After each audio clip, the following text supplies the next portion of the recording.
Bom, boa tarde, good morning, good afternoon, buenas tardes, buenas noches. Bom, é com grande prazer que eu inicio hoje a série internacional de webinars, começando pelo tema, o uso dos autotestes na luta contra o Covid. Esse evento é resultado de um grande esforço que a London School of Hygiene and Tropical Medicine, com o International Diagnostic Center, já tem feito e promovido há bastante tempo. Nesse sentido, a ALADIV, a Aliança Latino-Americana para o Desenvolvimento do Diagnóstico in Vitro, juntamente com o FIND, a Fundação para Diagnóstico Inovador, se juntaram e fizeram uma discussão muito mais ampla e graças ao apoio do COVID-19 Medical Device Regulatory Convergence Project, o MDRC, que conta com o suporte da USAID e da ANSI. São muitos parceiros, a CBDL, aqui no Brasil, Câmara Brasileira de Diagnóstico Laboratorial, e a Audimed, na América Latina, que é a Aliança para Dispositivos Médicos. Todos juntos com o mesmo objetivo, de trazer cada vez mais ferramentas na luta e no combate contra o Covid. O Covid, que é um fantasma que tem nos assustado já há vários anos, já há mais de 2 anos, e que nos levou muitas vidas.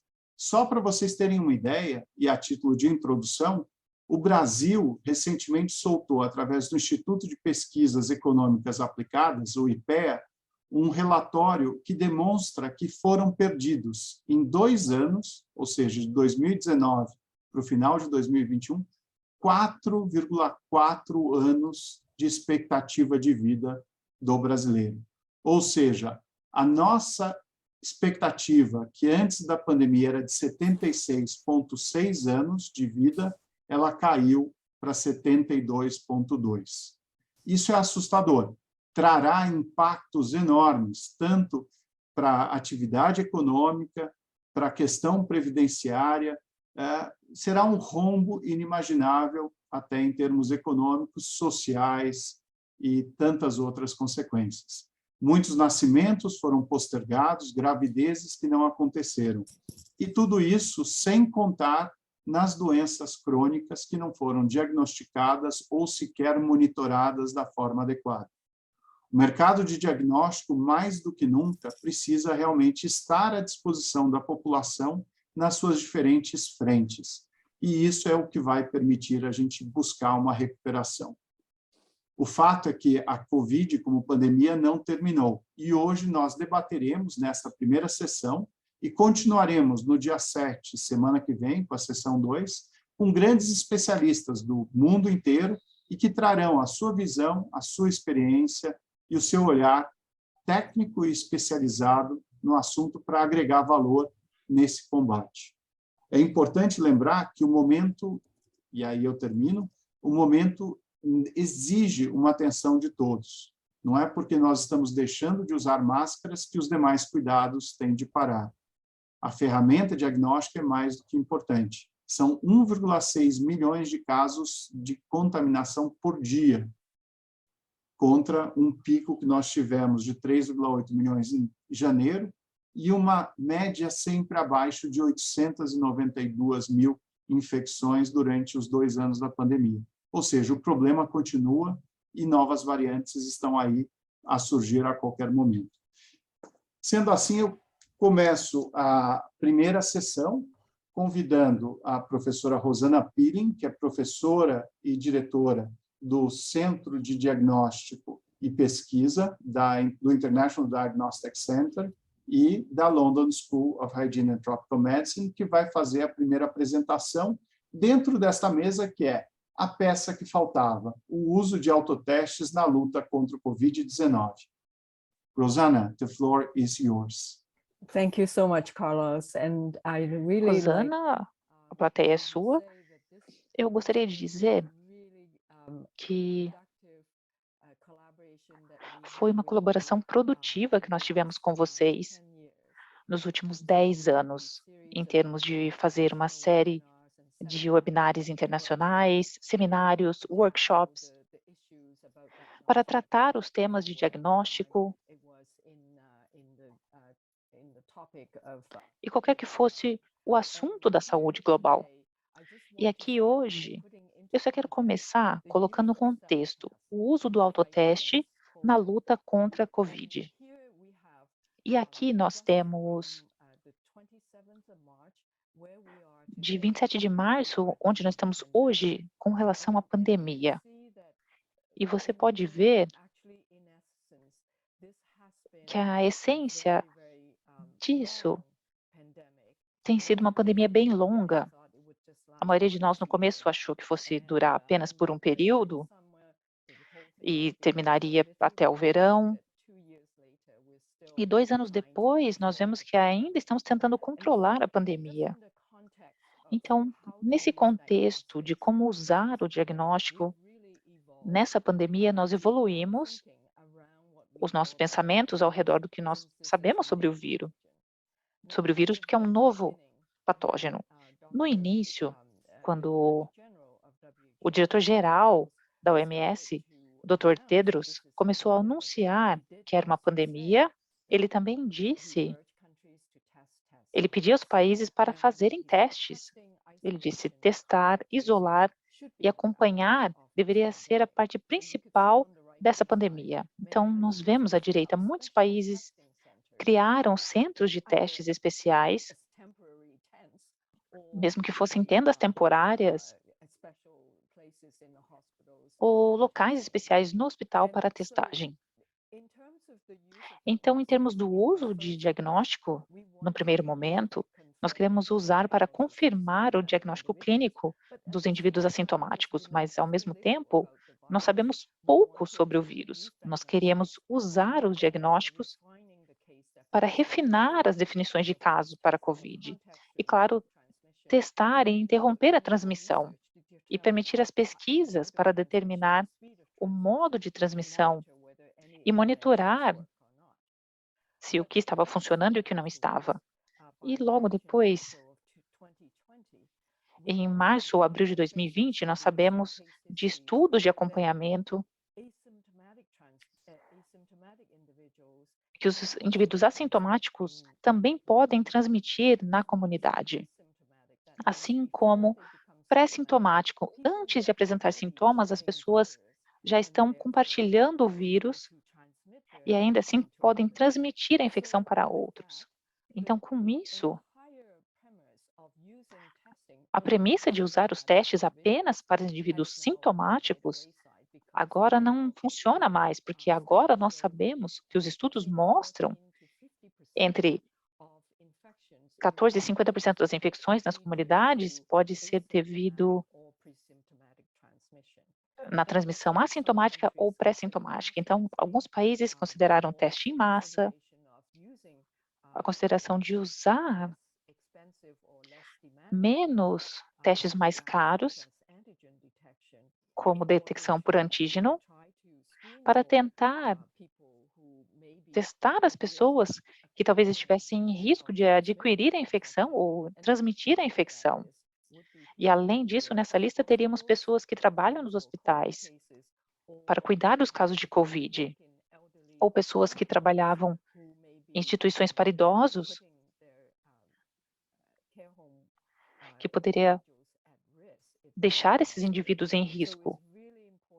Então, é muito importante que nós pensar que, no primeiro momento, apenas usar o teste molecular para confirmar os casos, mas, com a segunda fase, quando nós sabemos dos assintomáticos e pré-sintomáticos, foi quando pensamos em testes mais simples para serem acessíveis às comunidades, para testar a população que está em risco. E, claro, com isso, muitos países começaram o lockdown em março, então o teste para viajar se tornou muito importante. E a testagem para viagem naquela época era só o uso do teste molecular, que era o mais sensível. Mas alguns países em que testes moleculares é difícil de ter acesso ou demora muito, alguns países permitiram o teste de antígeno. Então, quando essa pandemia começou nesse mesmo ano, nós agora sabemos que está começando a ter variantes que trazem preocupação. Primeiro, a variante que nós estávamos acompanhando como se desenvolveu, mas aí se tornou bem aparente em setembro de 2020, que várias variantes que eram eficientes em relação à transmissão e também a velocidade da transmissão se tornou muito importante.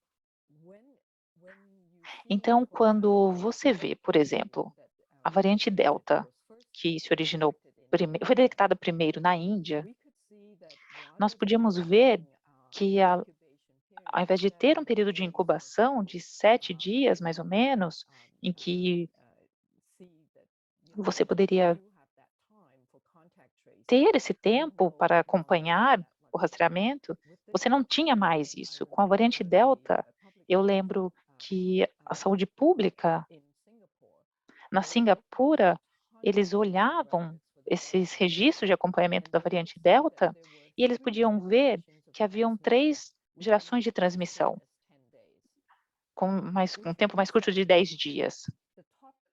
Top-down approach to Então, a use abordagem de cima para baixo, utilizando casos de identificação e verificação de contato, hoje não são mais possíveis.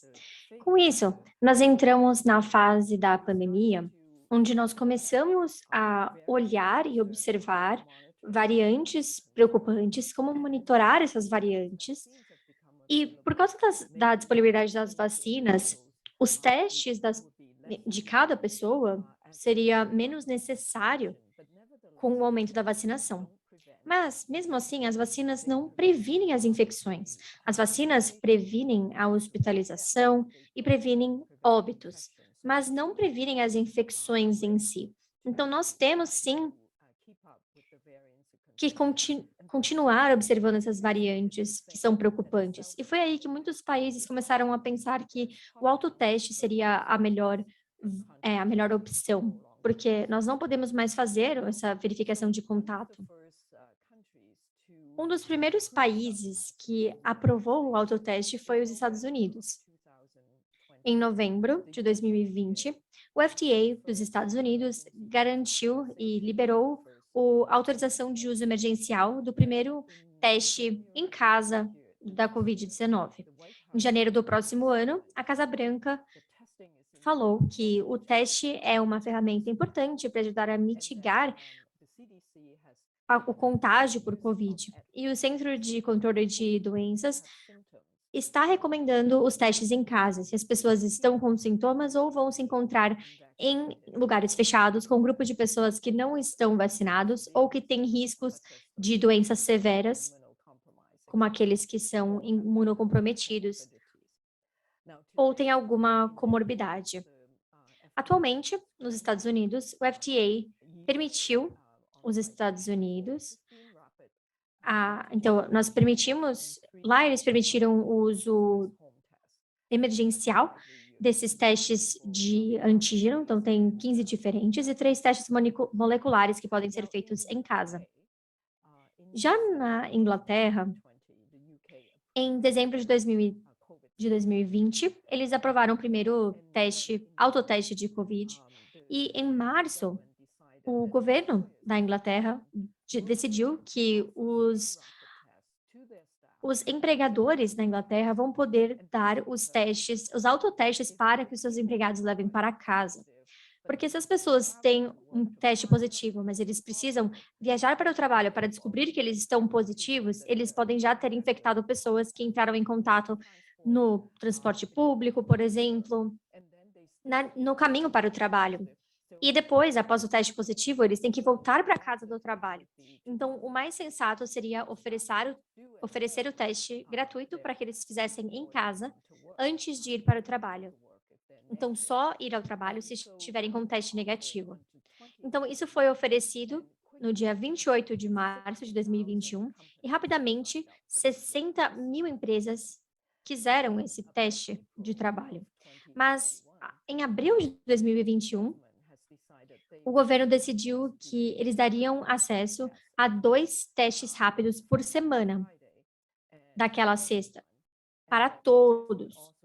E os testes também estariam disponíveis de forma gratuita em locais de testes, farmácias e pelo correio também, se você quisesse pedir por correio. Bem interessante porque em abril do ano passado, a secretária de Saúde disse que isso ajudaria a diminuir qualquer aumento do Covid, mas os críticos do programa disseram que vai ser um gasto enorme de dinheiro. Então, claro que cada um tem uma opinião diferente em relação ao autoteste, principalmente no início, um ano atrás. E como estamos hoje? Hoje, aqui nós temos algo da Agência de Segurança de Saúde do Reino Unido e eles mostraram os números. Então, quantos testes foram usados desde o início da pandemia? Mas é claro que isso não é somente autotestes, mas também incluem aqui todos os outros testes. No lado direito da imagem, nós temos 7 milhões de testes disponíveis através do canal de entrega em casa todos os dias. Isso é no Reino Unido. E quando eu estive em Londres pela última vez, eu notei que as pessoas estão fazendo os testes como parte da vida social. Então, antes de visitarem algum parente idoso, antes de irem numa balada, ou quando voltam para casa de uma balada, e eles compartilham com os outros o seu status. Então, se eles testaram positivo para a COVID, eles não ficam escondendo os resultados, eles compartilham com os amigos e dizem, olha, não dá para ir, eu testei positivo e etc. Então, isso se tornou parte da rotina social, de fato. E nós visitamos um amigo do Canadá, um antigo amigo, e quando o filho deles veio para casa no domingo, para o jantar de domingo, ele tinha feito um teste antes de comer o almoço, porque ele vai para a balada com os amigos, e os pais tinham suas preocupações de que ele poderia trazer Covid. Então, isso se tornou parte da nossa rotina, da nossa vida normal. Agora, se as pessoas colocam os seus resultados positivos ou negativos ao site do governo, aparentemente só uma pequena fração faz isso. No resto da Europa, começando em março do ano passado, o Centro de Controle de Doenças Europeu publicou uma afirmação dizendo que o autoteste melhora a acessibilidade aos testes. E eles estão a favor da detecção antes, da detecção cedo de doenças infecciosas para reduzir mais transmissões entre a comunidade. Eles dizem agora que, bom, naquela época, eles queriam dizer que mudar a responsabilidade, passar a responsabilidade de reportar os resultados dos profissionais de saúde para indivíduos poderia levar a um baixo nível de gerenciamento dessa informação, poucas pessoas colocando a informação no site e passando isso para o governo. Eles também disseram que a qualidade dos testes, a qualidade do processo de teste precisa ser considerada e também o risco de um falso positivo e um falso negativo. No mês seguinte, em abril de 2021, o governo suíço decidiu que, ao invés de deixar isso para os indivíduos, para que eles tenham que pegar os testes e colocar os testes online, porque tem muitos testes que não são bons, que estão sendo vendidos pela internet. Então, para controlar a qualidade do teste que as pessoas estavam usando no autoteste, o governo decidiu que eles iriam permitir que todos tivessem 5 autotestes por mês de uma farmácia de forma gratuita. Então, de certa forma, tentando controlar a qualidade dos testes que as pessoas estavam utilizando. Já em Singapura sendo uma ilha pequena, eles têm um ambiente muito controlado e uma epidemia muito bem controlada.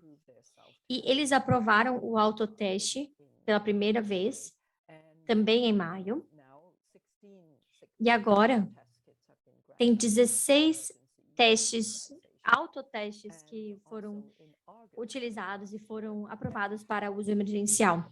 Em agosto do ano passado, cada casa em Singapura poderia receber os autotestes. O Ministério da Saúde disse, isso saiu no Straits Times, que é um jornal muito importante em Singapura, disse que o Ministério de Saúde de lá disse que as pessoas estão passando para esses novos momentos e eles estão se tornando uma nação mais resiliente. E a sociedade vai ter que ter um papel importante no gerenciamento da pandemia, que é um conceito que nós começamos, ou muitos de nós estão começando a perceber.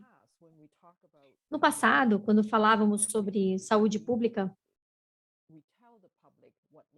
nós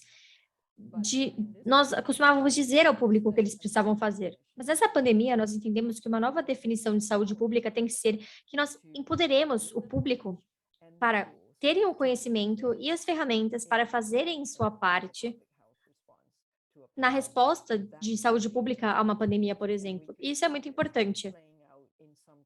E nós podemos ver como isso aconteceu em alguns países melhor do que outros.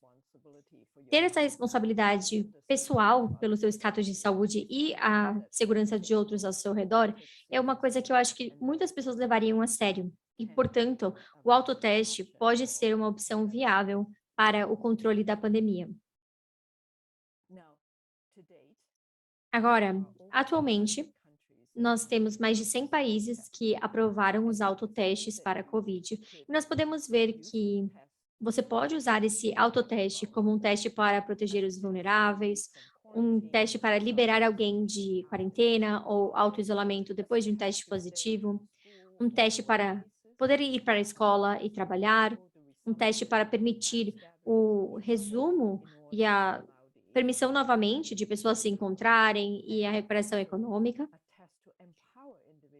viagens, e um teste para empoderar as pessoas para que eles tomem responsabilidade pela sua própria saúde e participem ativamente na resposta da saúde pública.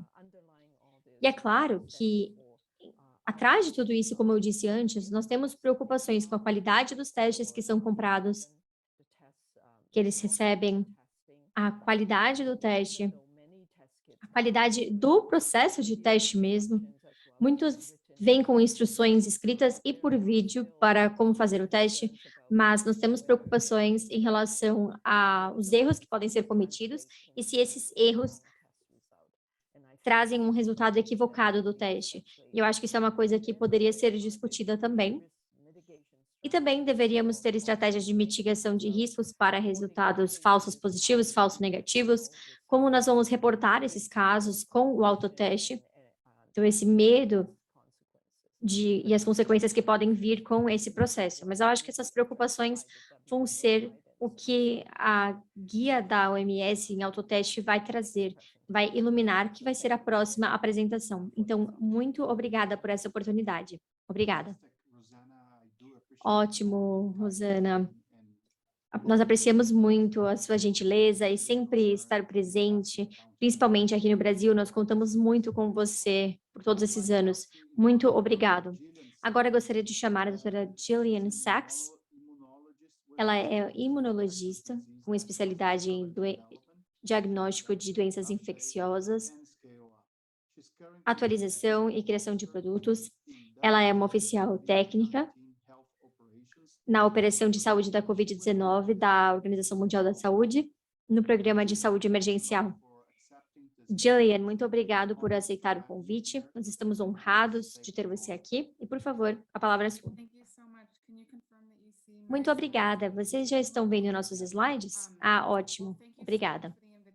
Muito obrigada pelo convite de estar aqui hoje nesse webinar com vocês. Eu vou trazer um pouco de uma visão geral em relação ao guia de autoteste, que foi publicado pela OMS há umas 3 semanas. Para dar um pouco de contexto, é claro que desde o início da pandemia, a OMS tem publicado guias e materiais operacionais para atender o teste de diagnóstico do SARS-CoV-2, e entendemos que o teste é essencial para uma estratégia de resposta boa para o COVID-19. Começamos no início de 2020, em relação a testes laboratoriais para o SARS-CoV-2, que traz os detalhes das tecnologias disponíveis para testes. Depois, no final de 2020, nós primeiros demos um guia interino nos testes de antígeno no diagnóstico de SARS-CoV, e esse guia já foi atualizado em outubro do ano passado. Nós também temos guias em como programas nacionais podem considerar estratégias para guiar os seus programas de teste, e tudo isso é feito com materiais de suporte, como guias de implementação, que foi feito entre a FIND e a OMS, e 2 cursos abertos da OMS, um que dá uma visão geral no teste rápido para o SARS-CoV-2 e outro que fala especificamente sobre a implementação desses testes. Como eu falei, o nosso guia mais recente foi publicado há mais ou menos 3 semanas, que é em relação ao autoteste para a COVID-19. Nós também tentamos simplificar nosso guia em infográficos, então, para que nós possamos permitir que tenha o suporte de teste para o nível dos indivíduos e também da comunidade. Eu incluí os links aqui para que levam até esses infográficos. Então, eu vou mencionar que, obviamente, durante essa pandemia, tivemos diferentes ondas, diferentes forças de infecção que levaram a mudanças dos testes. E nós estamos passando por uma situação diferente, em momentos diferentes.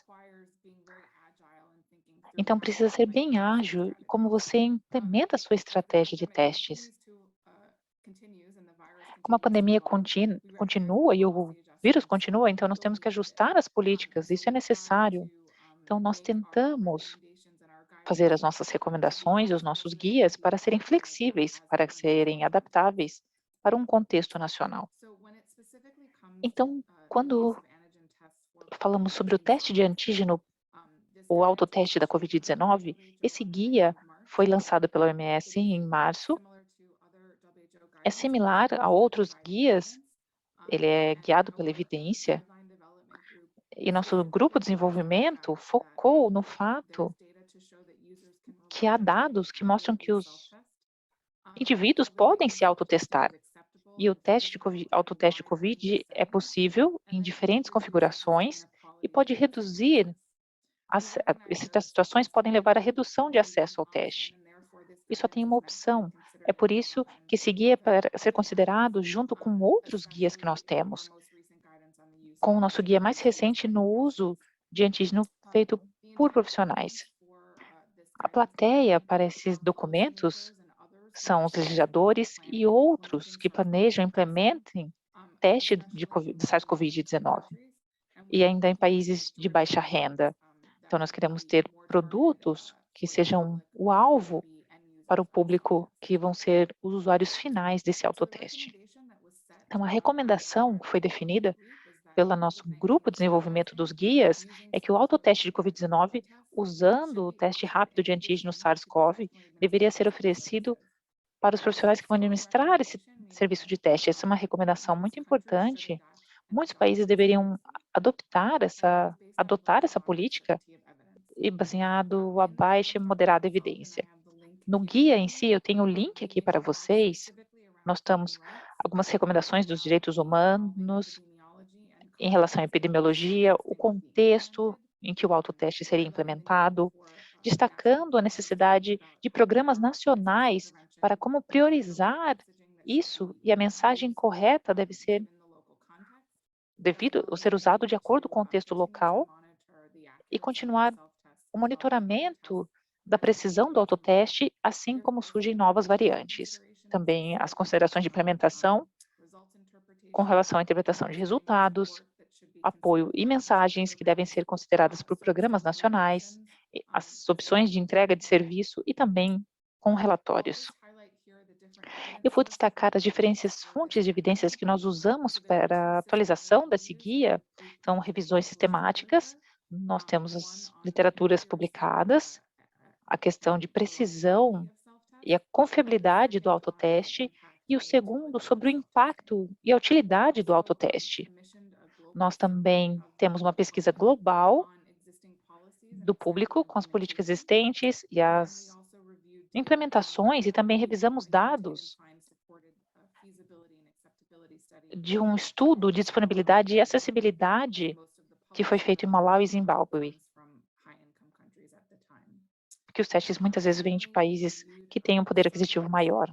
E nós temos as respostas também da população em geral, das pesquisas, profissionais da saúde e potenciais implementadores do teste SARS-CoV. E em países de renda média que foram feitos pela FIND, esses estudos.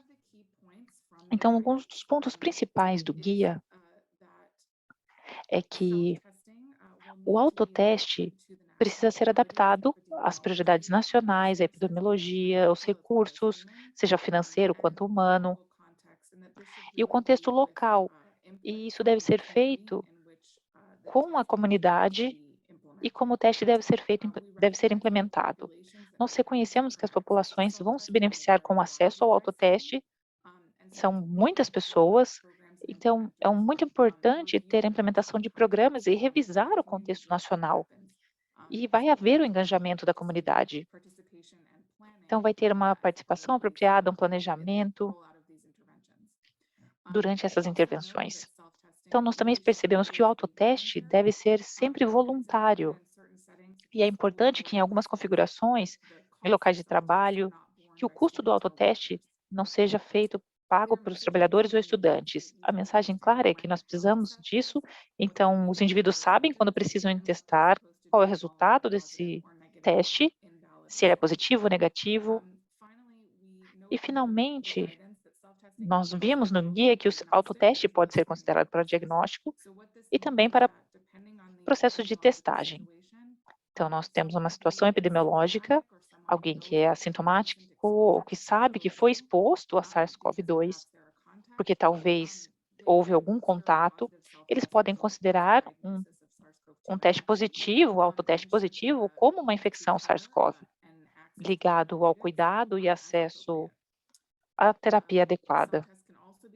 O autoteste também pode ser considerado para amostragem, então alguém pode ser assintomático, que não tem nenhuma exposição ao vírus, mas talvez queira garantir que esteja negativo e queira ou que vá participar de alguma atividade. Nesse contexto, você deve considerar um teste para o resultado positivo,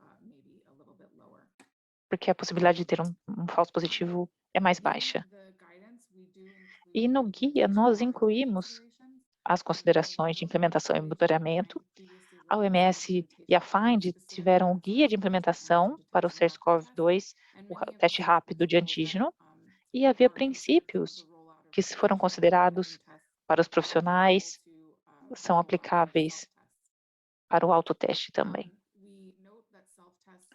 Nós sabemos que o autoteste deve ser a norma, o padrão existente para o uso profissional, deve ter uma sensibilidade de 80% e ser 97% específico quando comparado com o teste nucleico. E também outras configurações que nós vimos autoteste, que tem os requisitos, principalmente para os indivíduos assintomáticos. Isso vai além da especificidade. Então, ela pode ser maior até 97%. Então, é importante que o armazenamento, a operação e a informação de descarte deve ser fornecida, deve ser possível fazer o descarte no sistema geral.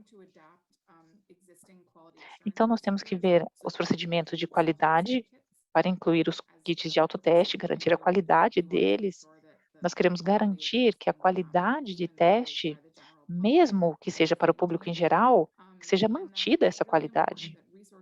E é muito importante que os requisitos e os sistemas para compra, distribuição, monitoramento de estoque, acompanhamento do consumo dos autotestes devem ser considerados como parte do sistema geral de teste. E como eu mencionei antes, programas devem revisar a função do autoteste nos programas em geral e colocar as implementações que forem necessárias. Nós também vimos que há ferramentas adicionais para ajudar a capturar os resultados de teste, mas isso precisa ser planejado apropriadamente para os usuários finais e talvez não seja apropriado em todas as configurações. E há um contexto adicional nos guias e que toda a visibilidade de dados pode ter ou não uma limitação do autoteste e o aumento ao acesso pode ultrapassar essa preocupação.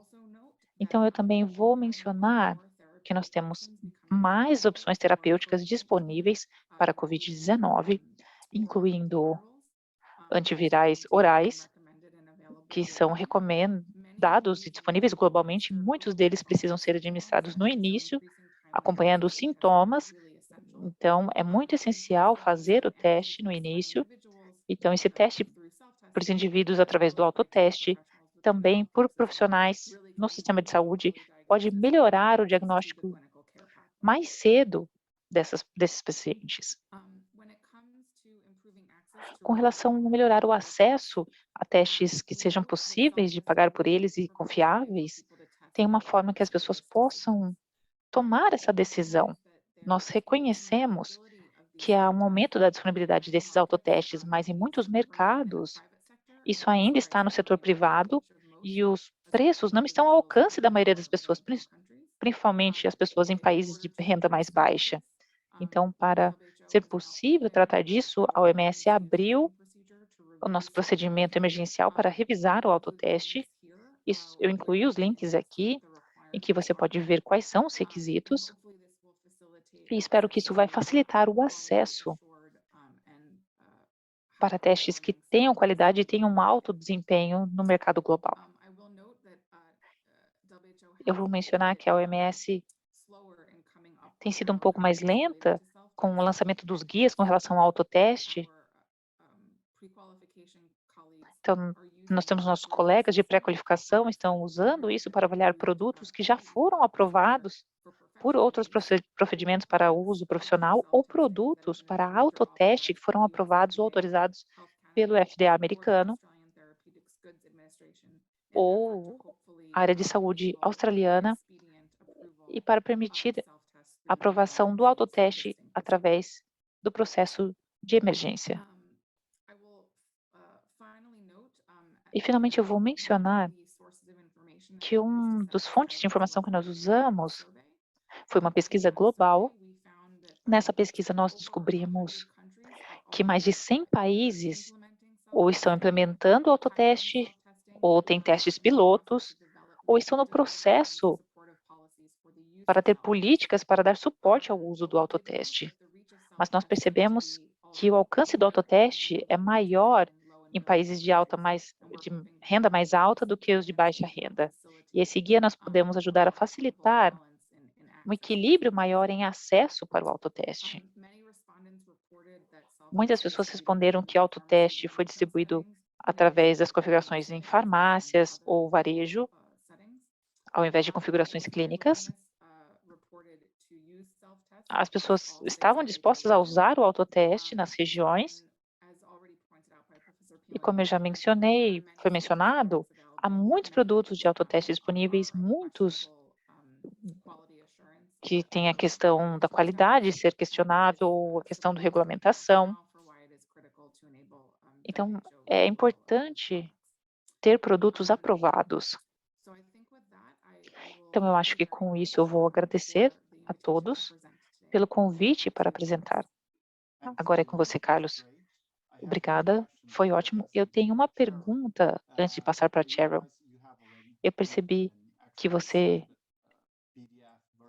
tem uma versão do PDF do guia em inglês. Você está preparando uma versão em português? Levaria muito tempo? Ou nós podemos começar a trabalhar numa versão em português e espanhol não oficiais para a América Latina? Então, nós estamos no processo de traduzir os guias nas 6 línguas oficiais da OMS. Espanhol é uma delas, português não é, mas nós vamos trabalhar com os nossos colegas para a tradução do português. E se tiver algum problema com isso, eu vou fazer um acompanhamento com vocês. Está ótimo. Conte conosco para facilitar e agilizar o processo. Muito obrigado, Gillian. Agora eu vou pedir para a Cheryl Johnson, que faz parte dos programas trabalhando em autoteste há mais de uma década e dando suporte a pesquisas para conduzir um debate, uma discussão com você, Gillian, Rosana, e outros palestrantes que estão aqui Fiquem à vontade para fazerem parte. Cheryl, você pode começar. Muito obrigada, Carlos. Obrigada, Rosana, Gillian, pela ótima apresentação. Eu realmente quero encorajar as pessoas para escreverem as perguntas que possam ter, podem escrever no chat. Então, aí nós vamos ter nessa sessão. Mas uma coisa que eu quero pedir a vocês duas, começando com a apresentação da Rosana, ela falou sobre a questão do Dr. Tedros, de falar sobre testar. Em como nós estamos agora, no momento atual da pandemia, com as diretrizes do autoteste, o que você acha que é a melhor forma de ter a operação disso e para onde estamos indo na pandemia do Covid-19 com o autoteste? Então, eu quero começar. Quais são seus pensamentos indo adiante? Você quer primeiro, Gillian, ou eu vou primeiro? Pode ir, por favor, Rosana. Ok. Bom, Cheryl, obrigada pela pergunta. É muito importante mesmo, porque muitos países agora estão pensando, bom, se as pessoas não estão prontas para relatar, ou estão ocupadas demais para relatar os resultados, ou são tímidos, ou não querem reportar um resultado positivo ou negativo, então ficaria difícil. Difícil de entender onde nós estamos com a pandemia e quando ela vai acabar, certo? Muitos países agora passaram a depender mais da água de refúgio, observando mais como as comunidades estão fazendo em relação a ter rastros do vírus na comunidade. Então, para aqueles que não conhecem a vigilância de água de refúgio, é olhar realmente os esgotos e observar se tem fragmentos de RNA ainda ali. Então, podem ser muitos positivos ali, mas acho que ao longo do tempo você vai conseguir ver uma tendência de menos carga viral nos refúgios e nos esgotos, e como uma comunidade, nós vamos entender que a pandemia está acabando. Então, ao invés de depender da detecção de casos, como nós temos feito, acordar todo dia de manhã e olhar os números de casos, nós não podemos mais fazer isso atualmente. Então, essa é uma outra alternativa. E seria a evolução da estratégia de teste que nós estamos vendo agora. Gillian? Obrigada, Rosana. Eu concordo totalmente com o que você disse. Tem dois aspectos que estão acontecendo aqui. Eu acredito que os testes continuam sendo muito críticos. São importantes para dar visibilidade na evolução desse vírus a nível global e também a nível local. Mas como a Rosana disse na sua apresentação, o teste também se tornou parte de uma opção pessoal e um empoderamento. Então, conforme formos indo para frente, vai ser uma questão de cada país descobrir qual é a mistura certa para garantir que o teste é acessível para quem precisar, mas também tentar manter vigilância correta e apropriada para garantirmos que temos contramedidas médicas para quem precisa, para que possamos ajustar nossas medidas de saúde pública conforme for necessário. Então, passar dessa vigilância básica, queremos um nível de representatividade, teste de alta qualidade, seja através de vigilância de água de refúgio, e também garantindo que os indivíduos tenham escolha e acesso aos testes, para que eles possam fazer as atividades de forma correta e também buscar cuidado conforme for necessário. Sim, isso seria mais importante em culturas com casas com múltiplas gerações, então, onde as pessoas querem garantir a segurança dos seus familiares idosos que moram junto na mesma casa. Então, isso seria parte de uma escolha pessoal em relação a tentar proteger aqueles indivíduos mais vulneráveis. E também, se eu puder complementar, nós também temos o ponto de, primeiro, parar a circulação do vírus o mais rápido possível, então tentar interromper a doença o mais rápido possível. E segundo, nós precisamos promover o acesso rápido e acesso bem cedo a terapias. Então, pessoas em um país grande como o Brasil, 1,8 milhões de quilômetros quadrados, não é todo mundo que tem acesso a um hospital ou a um laboratório. Então, eles demorariam muito tempo para chegar a um laboratório, num hospital. Se eles tiverem o autoteste, eles conseguem já saber o resultado e com a telemedicina, a tecnologia, nós podemos ter uma terapia mais segura e rápida para essa pessoa. E Carlos, então, para falar um pouco dos outros comentários que você trouxe, principalmente em relação ao Brasil, quando nós temos uma municipalidade ou um sistema local com políticas e localidades diferentes. Quando você pensa na aplicabilidade e como isso vai ser agora com o autoteste, qual seria o engajamento de setor público-privado que você vê? Quais ações são necessárias para que os níveis globais, regionais e locais possam atender o Brasil com testes? Adorei a pergunta. Obrigada, Cheryl. Bom, o que eu vejo é que você precisa ter uma combinação entre público e privado. Esse é o primeiro ponto. Segundo, mesmo dentro de público ou privado, você precisa ter também uma combinação das diferentes ferramentas que nós temos disponíveis para diagnóstico. Então, nós estamos falando de profissionais, RT-BCA, testes rápidos de antígenos e anticorpos, e principalmente o autoteste. Por exemplo, em uma comunidade pequena, onde você tem um surto de Covid, não faz sentido nenhum manter as pessoas e deixá-las esperando horas online, ou numa fila, fora de um prédio para conseguir fazer o teste. Porque isso foi exatamente o que nós vimos acontecer em janeiro. Em janeiro, o Brasil teve um surto, uma combinação de H1N1 e H3N2 e Covid. Então, muitos casos surgiram e era ou um ou outro, e as pessoas estavam buscando laboratórios públicos e privados e ficavam na fila o dia todo, no verão. Então, iria chover qualquer hora. Então, a maioria das pessoas voltava para casa, desistia de fazer o teste, ou iam entrar no laboratório ou hospital, num local pequeno, todos respirando o mesmo ar, e isso provavelmente significava que se eles não estavam contaminados, agora eles estariam. Então, esse foi um ótimo exemplo, quando alguém responsável pelo sistema de saúde daquele lugar poderia, por exemplo, perguntar ou pedir a todos que têm uma dúvida ou uma situação que eles querem verificar, que eles fizessem um autoteste e fazer o teste por conta própria, e depois eles trariam o resultado.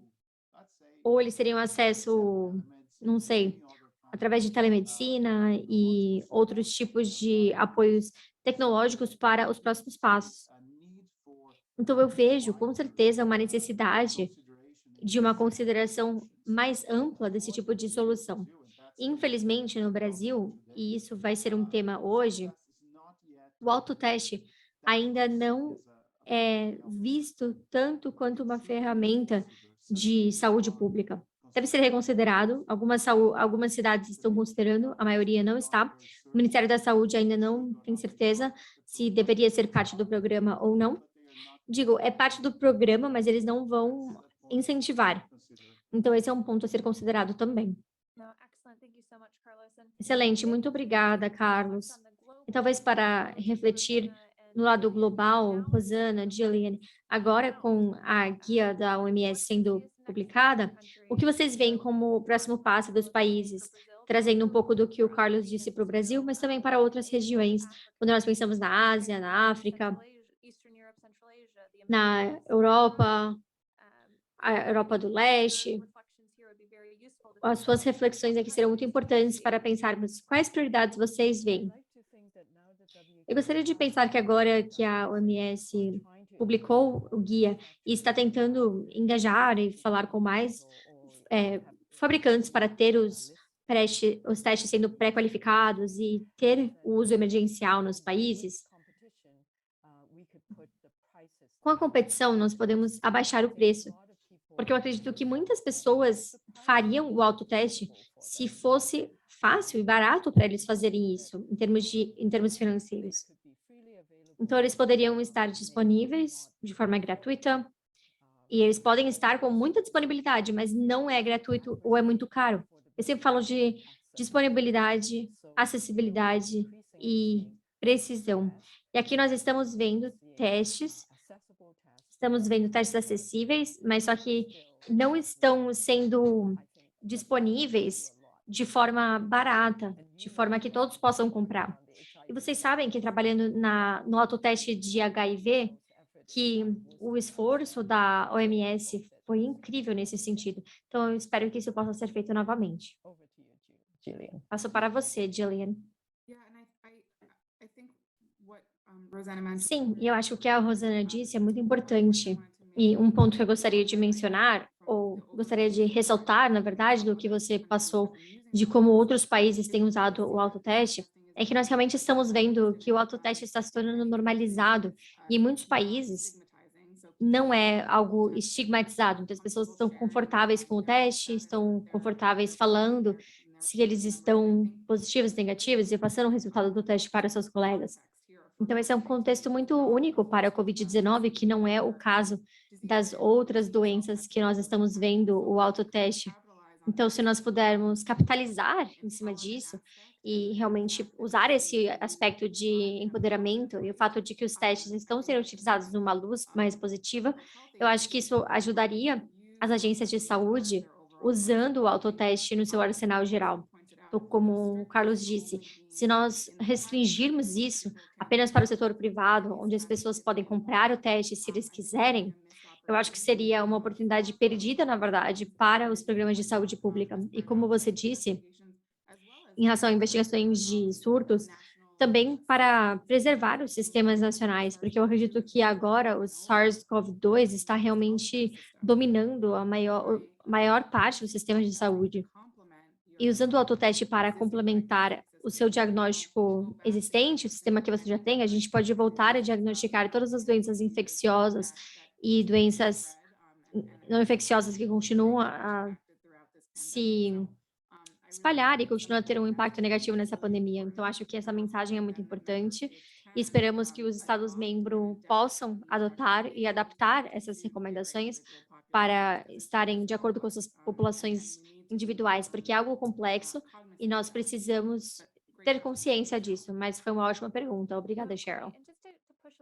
Ótimo. E só para ir um pouco mais a fundo em relação a essa questão de disponibilidade com que seja barata, né?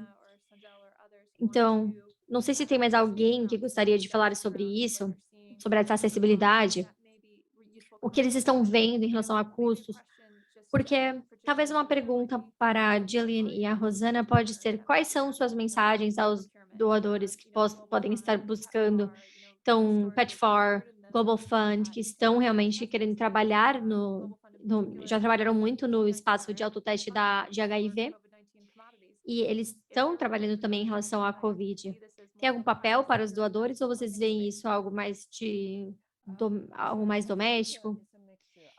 Bom, eu acho que é uma mistura, Cheryl. Na verdade, eu vejo que muitos países agora estão percebendo que eles não querem estar dependentes de outro. Os países querem ter essa habilidade de fabricar por si próprios. E essas parcerias que já iniciaram na África, na América Latina, com empresas que já estão fazendo esses testes,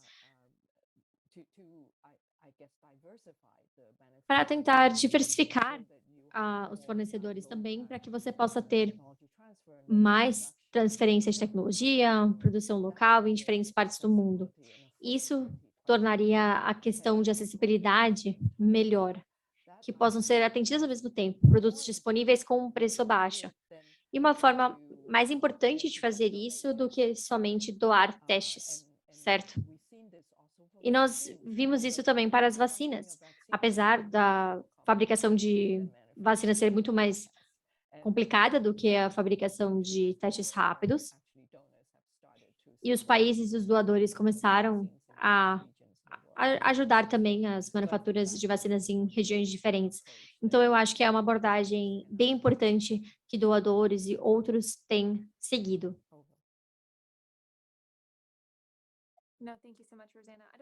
Muito obrigada, Rosana. Jillian, você quer adicionar alguma coisa? Eu estou vendo se tem alguém também que queira dar algum contexto dos preços ou projeções que nós podemos compartilhar nesse workshop. Eu estou aqui, então eu posso falar um pouquinho. Bom, eu queria falar também um pouquinho, não tirando a importância da manufatura local, a produção local. Então, tradicionalmente, nós fizemos muito trabalho para assegurar esse preço e manter o preço, mas é um preço que o fornecedor controla. Então, é o preço da fábrica. E para esse preço, você precisa adicionar o preço do envio e o preço de taxas de importação. E é claro que isso pode adicionar muito mais do que o teste, o custo do teste em si. Então, todas essas adições não estão lá se o teste for produzido regionalmente. Então, faz muito sentido que ele seja. Porém, nós estamos vendo uma tendência em relação ao preço, porque o teste rápido se tornou muito mais barato comparado ao preço do teste há um ano atrás. Então, consequentemente, no ano passado, nós fizemos vários contratos com fabricantes, fornecedores, com comprometimento de preço. Então, o preço da fábrica de $1 a $2. Então, o mais barato era $1 para os setores público e privado. Isso é um teto, digamos assim. Então, se o volume aumentar, se a procura, a demanda aumenta, ou eles podem sempre negociar um preço mais baixo, né? Então, isso já é mais ou menos metade do preço de exportação que existe para o teste de HIV. Então, é um grande passo em relação à sensibilidade do autoteste. Então, está reduzindo todos os outros componentes do preço. Isso deixaria mais barato ainda. É aí que as parcerias públicas e privadas são muito importantes. Carlos? Sim, primeiro, eu gostaria de perguntar a todos que tenham perguntas, usar o chat ou o Q&A para que nós possamos visualizar, essa é a primeira coisa. E segundo, eu concordo, Cheryl, é um trabalho fantástico que tem que ser feito para reduzir o custo no geral e promover acesso. Isso pode ser feito com uma escala, se nós tivermos programas ao redor do mundo, considerando o autoteste como parte da mistura diagnóstico para ser oferecido, não precisa ser um ou outro. Tem que ser uma combinação e usar de forma sábia. Isso vai ganhar com a produção e vai ter redução de custo, isso está bem claro, e é isso que nós queremos fazer. Segundo, então, eu peço à OMS para nos dar apoio nisso, é revisar as configurações de saúde. Por exemplo, o Brasil, no passado, tinha apenas laboratórios e hospitais, em condições legais para aplicar os testes de diagnóstico. E programas de saúde, nós temos um programa de saúde familiar na Amazônia, assim por diante. Em outras situações, você precisaria de envolver um laboratório, o que está bem claro, há um grande benefício, mas nós aprendemos com a Covid que é importante ter novos espaços para teste, em boas condições, com qualidade, com produtos de qualidade e assim por diante. Por exemplo, nós vamos ter uma apresentação hoje sobre o sistema farmacêutico no Brasil. Então, nós temos 6,5 mil hospitais, 18 mil laboratórios. Nós adicionamos um número potencial de farmácias ao redor do país. E estão próximas de todos. E como os farmacêuticos vão ter clínicas, vão ter instalações médicas e outros, ou até empresas, podem adicionar esforços se são bem treinados, se têm as capacidades, se elas foram verificadas. Também podem ser parte de uma força de trabalho na pandemia para enfrentar esse tipo de problema. Então, esses novos espaços precisam ser vistos. No Brasil, atualmente, nós vamos revisar a legislação para isso. E é uma situação possível. Então, eu acredito que é um esforço de todos para ver esses novos espaços, não de forma criativa, mas de uma forma segura, como podemos adicionar isso e também promover mais escala para os produtos. Sim, com certeza. Eu só quero ir para o Q&A, que nós temos duas perguntas que apareceram. Tem uma pergunta da Ana Flávia. Carlos, eu vou pedir para você nos ajudar com a tradução. E também nós temos uma pergunta da Carmen, perguntando quanto tempo você considera que o fabricante de autoteste pode ser sustentado se os países não implementarem políticas públicas de saúde para teste? Acho que é uma pergunta em geral, refletindo a necessidade das políticas e a questão do lado do fabricante. Talvez, Rosana, se você quiser responder essa. Sim, eu acho que é muito importante para as empresas saberem o tamanho do mercado e a demanda, para eles manterem uma linha de produção, julgando com relação a outras epidemias, Ebola, Zika, por exemplo. Tem a questão da demanda, normalmente não tem muita demanda, e de repente tem uma grande demanda. Os fabricantes, as empresas, estão achando dificuldade em manter uma linha de produção ou de reagentes para que possam estar ali se surgir uma demanda. Então, nós devemos pensar em termos de políticas para um grupo de países ou regiões. Qual seria a demanda para o uso do autoteste? E nos dias a vir e nos meses que vão vir. E ser capaz de informar os fabricantes. Nós sempre vamos precisar de alguns, como nós precisamos de alguns testes alimentares para a saúde, trabalhadores da saúde, na próxima época de gripes. Então, nós precisamos começar a pensar nisso. Quanto tempo mais nós vamos precisar desses testes? Ou agora, quando a pandemia terminar, então nós não vamos mais considerar as gripes, os resfriados e vamos parar de testar. Esse é um aspecto importante do que precisa ser feito agora. Cheryl, eu concordo com a Rosana, e essa é uma pergunta importante, principalmente quando nós não sabemos o que vai vir a seguir. A próxima onda, como vai ser, nós não sabemos. Nós vimos um início na China, a Coreia está aumentando, em outros países também, e no Brasil e outros países acham que tudo acabou. Então, o que nós precisamos fazer? Então, nós temos que prosseguir, e eu vou deixar a pergunta que a Ana Flávia fez. Nós vamos ter várias apresentações, e a pergunta é bem relevante. Ela fala do tópico dos impostos. Países como o Brasil têm altos impostos em produtos, incluindo produtos da saúde. Em algumas vezes, nós não podemos ter um esforço global para reduzir o impacto dos impostos em produtos que são essenciais.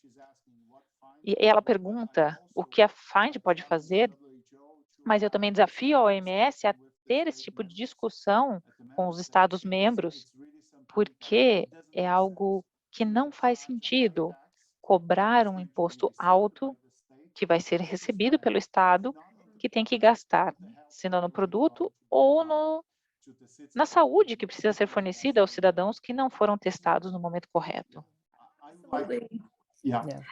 Sim. Just to close out, I think, Só para encerrar, eu agradeço esse momento para ter essa discussão. Eu quero agradecer a Dilena Rosana pelos comentários, pelas perguntas que nós recebemos no Q&A.